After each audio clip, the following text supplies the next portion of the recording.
todo bigay sila kay Jome. Oh, may kita din natin na nagkakakitaan yung ating mga players. Pero ito na si Super Prince yata magiging target nila. Pero ang ganda na sagot na wings by wings. So ready na din sila. Pero airsig na masagot. Ginamit yung revitalize dito kay Super Yoshi. Habang si Luis ay nakapwesto na rin. Flicker out para kay Brusco. Hinahabol si King Kong.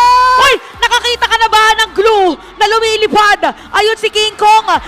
Capitalizing din sa mga spaces na nakakreate ni Andorio, nakakapag-farm. Pero Alkelra, Ito na ang bangungot. Ang bangungot ni Andorio with a killing spree para sa kanyang joy. Tinamaan pa nga ng araw dito. Naku, may another target na naman. It's the Monster Mage na napatay dito ni Okira at si Bruce. and aside from that, ang pwedeng gawin nga ng Onyx, katulad nga ng ginagawa ng King Kong, mag-split push. Kaso may Andorio na checkan siya. Naku po, sinayawan bigla! Happen kasi nga, for Smart Omega, nothing to lose, pero everything to win naman at mamarcha siya sa pinakabase. Tingnan natin kung matatapos ba to ng Omega kasi nandun sa may bottom lane. Si King Kong, may flicker in para sa kanila. Pero esik naman para kay Super Prince. Sabi si Kirk Harris, wala na buhay. It's gonna be a shutdown. No way! So lumalaban ngayon mga players na Onyx. Hala, bigla nababalagbag. Pero killing spree na din si Jome. At si Kelra naman, nakikita natin dito yung mga sibat. Prince! Look at Super Prince. Hinahabol ni Jome. Double kill na para sa Bruno and Big Jaya.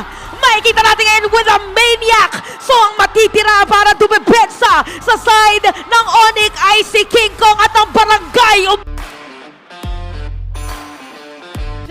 Kasama na si Kelra ngayon sa kupunan ng Sonics. Andorio sa may Let's go! bandang harap.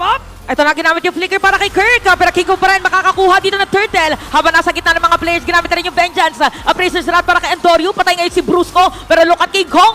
Umawasing-wasing lang. At then si Kelra nakawala na buhay. Ginamit pa yung flicker dito para kay Okir. At si Jome bigla na dumating. Okay, si Jome naghahanap ng sino pinag-target nila. King Kong umawasing-wasing. Pero pipilitin dito ng barangay na makuha siya. Masastad pa nga. Makakatakas ba siya? Makakatakas ba ang Sigma? Pero hinahabol pa rin nila. Okay, kulang na lang Mga taunts mula kay Fredrin tsaka kay Avatar of the Guardian. Oy, King Kong! Oy, si King Kong para na corner yata. AOG, hindi tama. So makaka-counter ba dito na side ng Onyx? Sasalubungin dito ni Kirk with a revitalize. Andorio na, baliktad na nga. Bilis lang yata na madedepensa. Natalian dito si Andorio and even Jome. At ito na nga yung Lord sa may gitna. Mabilis lang din naman nasasalubungin dito ng barangay. So mission successful.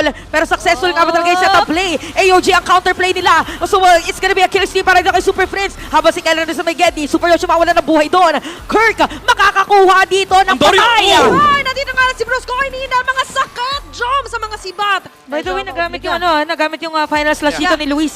So, another checklist na naman ito para sa Onyx Philippines at nandito na silang 5 sa 5, opensa at depensa. Okay, Lord, sa may top lane makakasira yan ng Torre.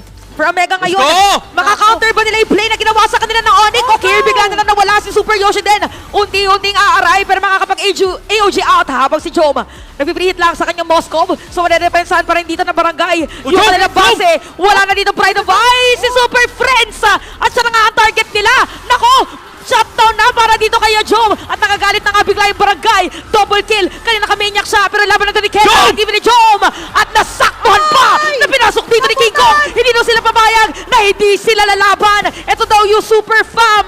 Ito yung Super Fam na pwedeng bumigo dito sa barangay. Kailangan may umuwi Kailangan may umuwi. Umuwi naman na dito Nako, si Luis. nako!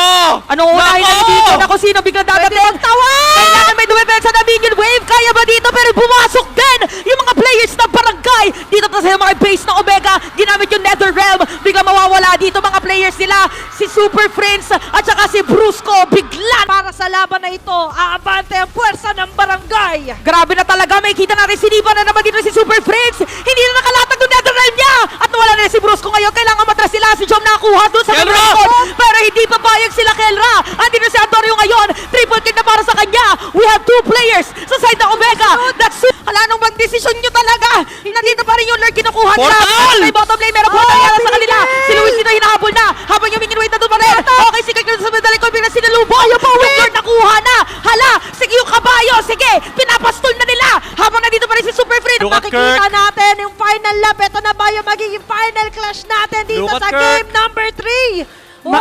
Masakit na tong Lord na to. Sabay na sabay lahat ng mga minion wave. Pinakatanong natin, tatapusin na ba ito ng Onyx? Papapagali dito ni Luis. Ito na yung portal. Sinalubong na dito ni Okir. Yung minion wave na sa may top lane. Meron pa Nether Realm. Super Yoshi mawawala na habang yung base dito ng barangay.